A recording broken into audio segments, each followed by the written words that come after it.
ಮೀಸಲಾತಿ ವಿಚಾರ ಸಂಬಂಧಪಟ್ಟ ಹಾಗೆ ಬಿಜೆಪಿ ಕಾನೂನು ಹೋರಾಟ ಮಾಡೋದಕ್ಕೆ ಪ್ಲಾನ್ ಮಾಡ್ತಾ ಇದ್ದಾರೆ. ಕಾನೂನು ಬಿಟ್ಟು ನಾವು ಮಾಡೋಕ್ಕಾಗಲ್ವಲ್ಲ. ಈಗ ಬಿ ಜೆ ಪಿಯವರು ಕಾನೂನನ್ನು ನಾವು ನೋಡಿ ಕಾನೂನನ್ನು ಸಂವಿಧಾನ ಇಂಪ್ಲಿಮೆಂಟ್ ಮಾಡಿ ಅದಾದ ನಂತರ ಈಗ ಅವರು ಕಾನೂನು ಸಂವಿಧಾನ ಅಂತ ಮಾತನಾಡೋದು. ಸಂವಿಧಾನವನ್ನು ಜಾರಿಗೆ ತಂದವರು ಕಾಂಗ್ರೆಸ್ ಪಕ್ಷ ಮತ್ತು ಕಾಂಗ್ರೆಸ್ ಪಕ್ಷ ಎಲ್ಲ ಸಮಾಜವನ್ನು ಒಟ್ಟಿಗೆ ತೊಗೊಂಡೋಗಿರ್ತಕ್ಕಂಥದ್ದು ಮತ್ತು ಅಭಿವೃದ್ಧಿ ವಿಚಾರದಲ್ಲಿ, ರಿಸರ್ವೇಷನ್ ವಿಚಾರದಲ್ಲಿ ಮತ್ತು ಪಂಚಾಯತ್ ರಾಜ್ಯ ರಿಸರ್ವೇಷನ್ನು ಎಲ್ಲವೂ ಕಾಂಗ್ರೆಸ್ ಇಂಪ್ಲಿಮೆಂಟ್ ಮಾಡಿದ್ದು. ಅವರಿಗೆ ಈಗ ಅಸೆಂಬ್ಲಿನಲ್ಲಿ ಏನು ಕ್ವಶನ್ ರೈಸ್ ಮಾಡಬೇಕು ಅಂತ ಪಾಪ ಅವ್ರಿಗೆ ಗೊತ್ತಾಗ್ತಾ ಇಲ್ಲ, ತಡಬಡಾಯಿಸ್ತಾ ಇದ್ದಾರೆ.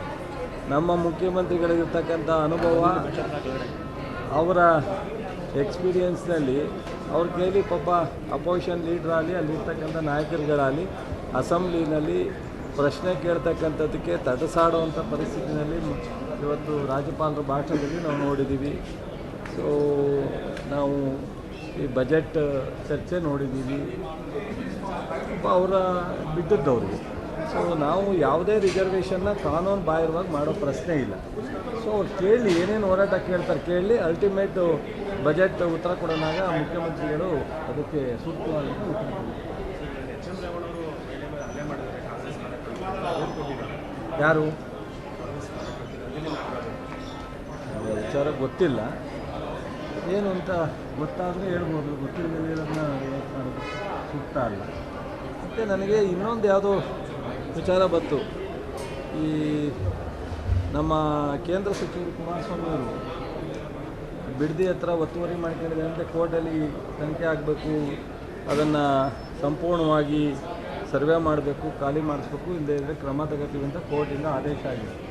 ಈಗ ಕೋರ್ಟ್ ಆದೇಶವನ್ನು ಸರ್ವೆ ಮಾಡ್ತಾ ಇದ್ದಾರೆ. ಬಹುಶಃ ಅವರು ಎಲ್ಲರನ್ನೂ ರಾಜೀನಾಮೆ ಕೇಳ್ತಿದ್ರು. ಈಗ ಅವರು ತೀರ್ಮಾನ ಹೇಳಬೇಕು. ನಾನೇನು ಅವ್ರ ರಾಜೀನಾಮೆ ಕೇಳಲ್ಲ, ನಾವು ಆ ಮಟ್ಟಕ್ಕೆ ಇಳಿಯೋಕ್ಕೆ ಹೋಗಲ್ಲ. ಏಕೆಂದರೆ ಅವ್ರು ಮಂತ್ರಿಯಾಗಿ ನೋಡಬೇಕು ಅಂತ ನಮಗೂ ಆಸೆ. ನಮಗೇನು ಅವ್ರೇನು ಅಧಿಕಾರದಲ್ಲಿದ್ದರೆ ನಾವು ಸಂತೋಷ ಪಡ್ತೀವಿ. ಅವ್ರಂಗೇನು ನಮಗೇನು ಹೊಟ್ಟೆವರಿನೂ ಬರೋಲ್ಲ, ಬೇಜಾರೂ ಆಗೋಲ್ಲ. ಬಟ್ ಈ ಎಷ್ಟು ವರ್ಷ ಅನಧಿಕೃತವಾಗಿ ಸರ್ಕಾರಿ ಜಮೀನನ್ನ ಮಾಡ್ಕೊಂಡಿದ್ರಲ್ಲ, ಅದಕ್ಕೆ ಅವ್ರಿಗೆ ಏನಾದರೂ ಹೇಳ್ಬೇಕಲ್ಲ.